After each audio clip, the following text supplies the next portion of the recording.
Kepala Dinas Pemberdayaan Masyarakat dan Desa Kabupaten Bojonegoro, Ahmad Mutadlo, berharap output dari kegiatan TMMD reguler 110 di Desa Ngerancang dan Jatimulyo diharapkan mampu tingkatkan kesejahteraan masyarakat.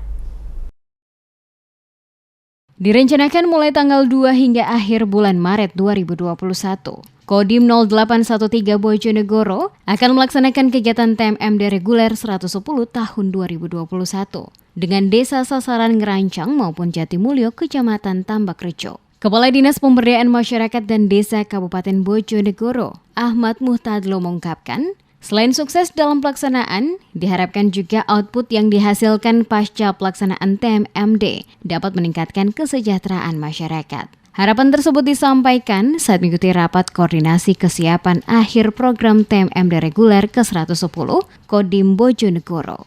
Kami sudah melaksanakan istilahnya asistensi dengan Kodim dari berangkat bersama dengan OPD terkait ke lapangan, meninjau lokasi, dan alhamdulillah tadi sudah dipaparkan oleh Pak Kasdim, semuanya sudah siap. Dengan koordinasi yang mantap antara Kodim, Pemkab, dan OPD terkait, insya Allah semuanya bisa diatasi. Harapan kami TMMD ini sesuai jadwal tadi disampaikan oleh Pak Dandim bahwa tanggal 2 sampai 31 insya Allah semuanya bisa selesai sesuai jadwal yang dilaksanakan. Dengan digelarnya rapat koordinasi kesiapan akhir program TMMD reguler ke-110 Kodim Bojonegoro, kegiatan nantinya dapat berjalan sukses sesuai dengan jadwal yang telah direncanakan. Juga menghasilkan output yang bermanfaat guna meningkatkan kesejahteraan masyarakat.